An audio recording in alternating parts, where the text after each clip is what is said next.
Welcome back to another exciting episode of COP29 podcast series, where we bring global experts to discuss the most pressing issues on climate change, sustainability, and innovation. This podcast is brought to you in collaboration with Michigan State University and Impact Azerbaijan. I am your host, Gulnara, in this episode. Today, we have honor to have Dr. Kurt Richter on the podcast, a nationally recognized leader in international development and sustainable agriculture.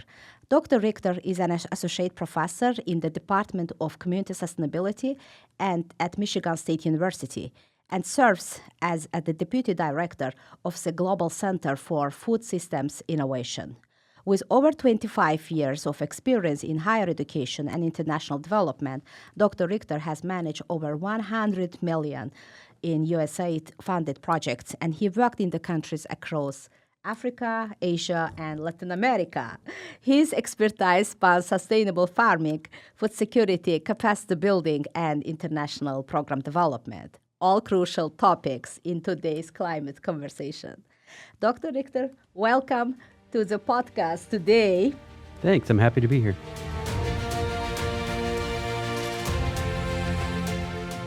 So let's start with our questions. Can you share a bit about your background and research focus at Michigan State University?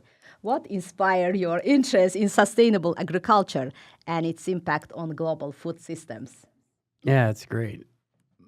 My focus is on a couple different things. I'm very interested in how the food systems move food from production to consumption. And why is one area to be connected to a certain market and another area is not able to be connected to a certain market. I've been fortunate enough to travel to a lot of developing countries, and it's funny, you'll see people being very profitable on one side of a river, but on the other side of the river, they're not. And why is that? What combination of market forces, environmental forces, technical capacity interact to create the patchwork of production that we see across the agricultural landscape? At the same time, I'm also very interested in working with partners in the developing world to use their research and their science to drive innovation for sustainable agriculture and sustainable food production in the world.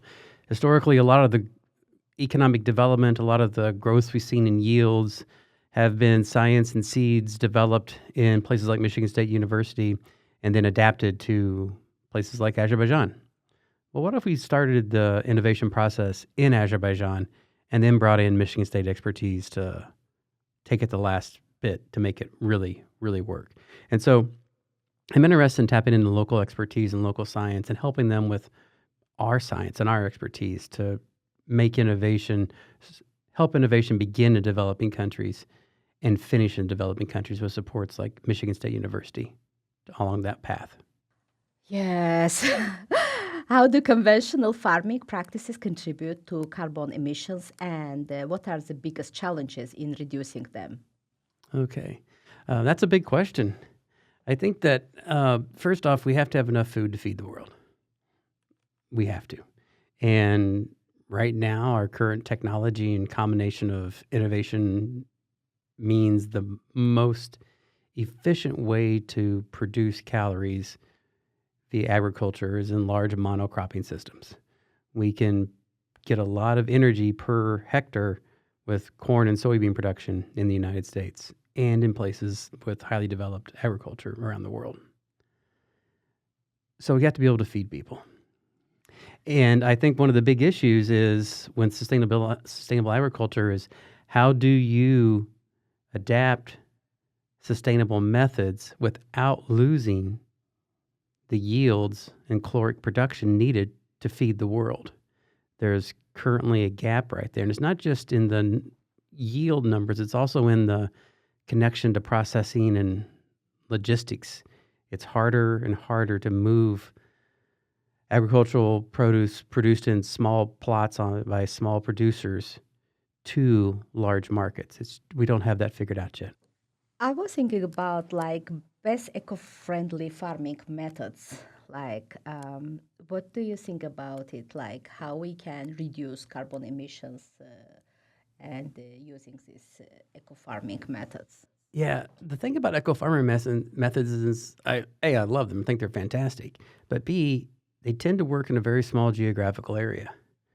What would work for literally one valley as a small ecosystem, micro ecosystem, might not work the next valley over. And so when you're really relying on purely environmental conditions to get that combination of inputs correctly for microclimate, that works great for that microclimate. The problem is all microclimates are different. And we have to go back and adapt that technology and that innovation and that know-how to the next microclimate over. The thing about large-scale monocropping is the technologies are basically the same. Seeds are hybrid, chemicals are used, large implements are used to farm large tracts of land. That's easy to move from one large tract of land to the next large tract of land. But when you're using purely,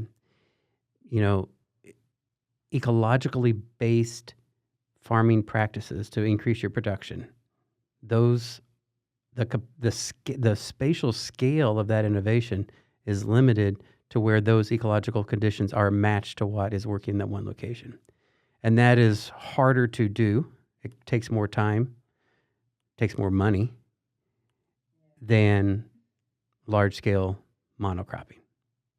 With climate change disrupting food production worldwide, how can sustainable farming improve food security, especially in vulnerable regions? Yeah, You also worked there. Yeah, that's a question that there is no one answer for. I think in reality, we need to move towards a spatial patchwork of solutions and learn from one area, spatial area that it works, and learn to adapt that to another area where it works. There's no doubt that the most vulnerable farmers in the world are vulnerable, are going to become more vulnerable as climate change gets worse. Rainfall patterns will change. There'll be more rainfall quicker, less rainfall, longer periods of time. The rain patterns in many parts of the developing world will become much more unstable. And the people who rely on those natural rain patterns are also the world's most vulnerable. They have conditions where they're farming poor soils, or they don't have access to good irrigation systems, so they're farming next to rivers that are be more prone to flooding and those issues. So I think that what we need to do is really learn from systems that are working and systems that have proven to be resilient to climate change, and find ways to move that technology and that know-how to other places that have similar conditions. And I think that there's a real opportunity here for us to learn from what works and try to expand that over trying to create something outside of that farming system and bring it in.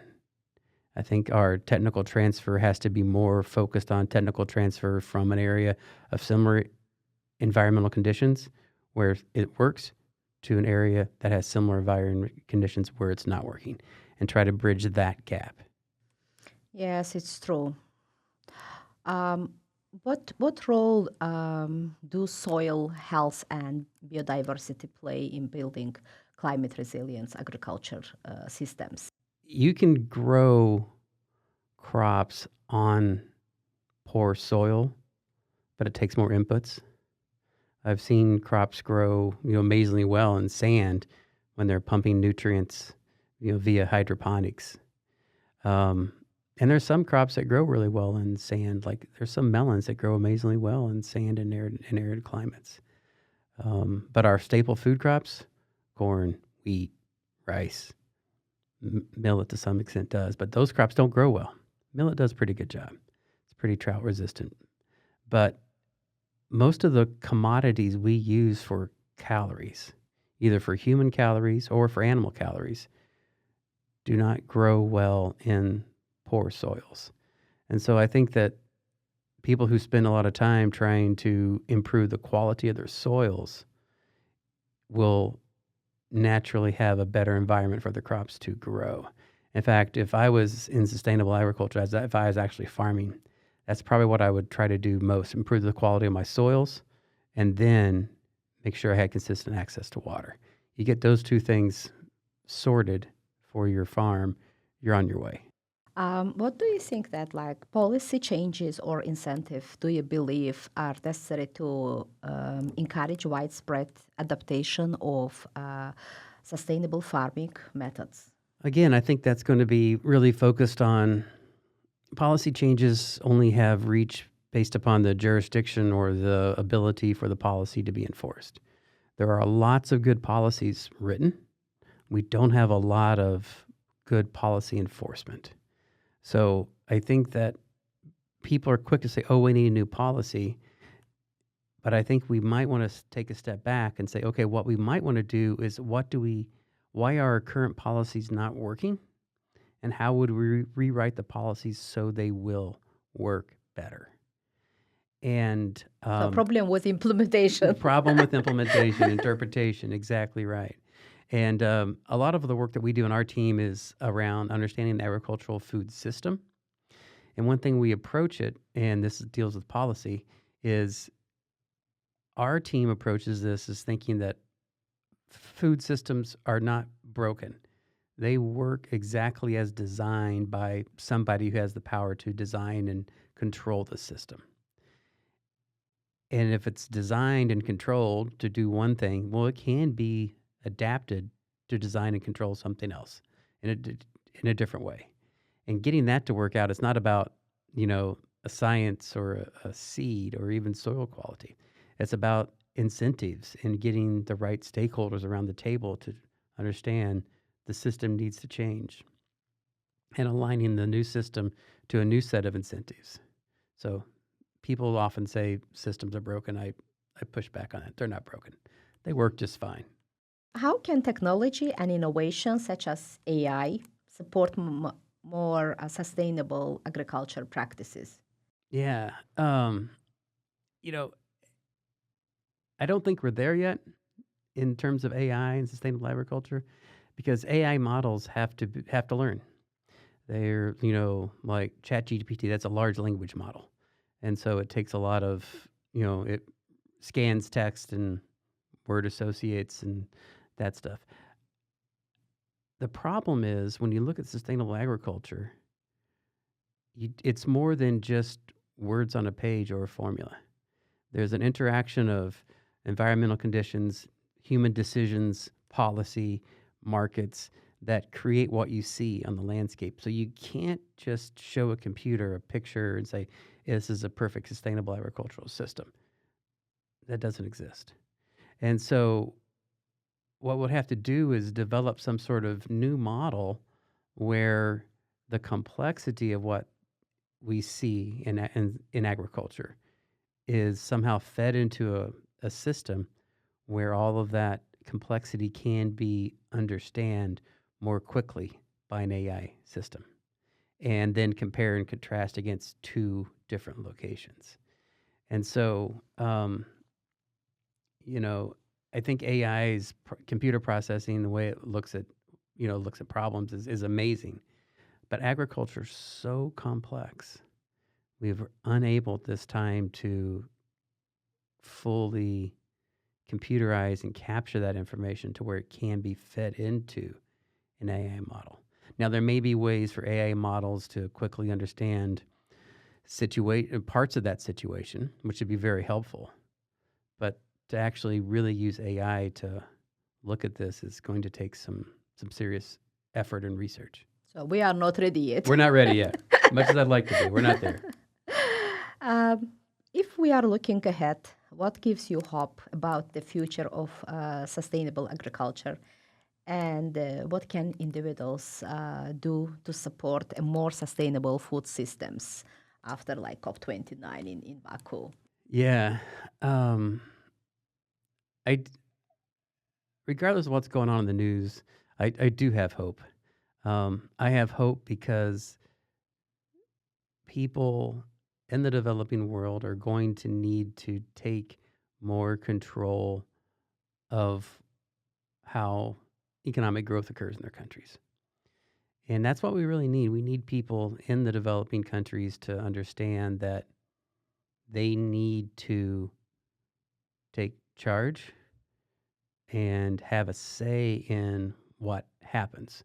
The technology brought in, the way it's utilized.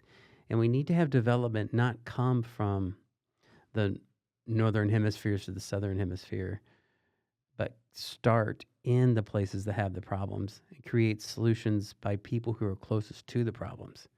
And then once they understand that, then there's technology from farther away that can be brought in to solve the problems.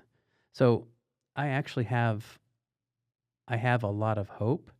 I think getting there will not be easy because as quickly as things are changing, those changes need to be processed by, the group of scientists, policymakers, business people who are actually involved in the industry and react to those and move forward in a new way.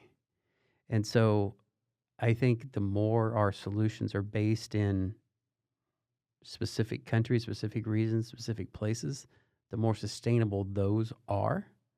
And we need to look for a lot of sustainable solutions that work in very small areas and patchwork those together. It's not going to be one technology like the cell phone's not going to drive sustainable agriculture. It's going to have to be a lot of solutions that work, that are tested and transferred from one location that works to another location where it might work. And we work on building a system around spreading that from the bottom up, not from the top down or the north to the south. What do you think, events like COP29, other climate conferences, change conferences, can bring changes or improvement to this system? What's your idea? Yeah, I think that these big multilateral conferences like the COP29 can bring a lot of attention, not only for what is working, but what could work. During these big events, there's usually lots of press, lots of buzz, and so I think that it would be interesting to see out of COP29 or any large multilateral, meeting like that, a commitment to do things differently and follow up. Make sure that if they say, okay, we're going to do X, Y, and Z, well, then that is done and that is brought back. And, I've been to some of these large multinational conferences and there's lots of PowerPoints. There's lots of talking heads. There's lots of people with degrees like me on stages talking about important stuff. And then they even bring in, smallholder farmers to bring that voice in. But as a community, we need to realize that we've had a lot of those conferences before, and we still have these problems. What would a conference like this do differently to begin to move issues in the problems column to the solutions column? Thank you very much.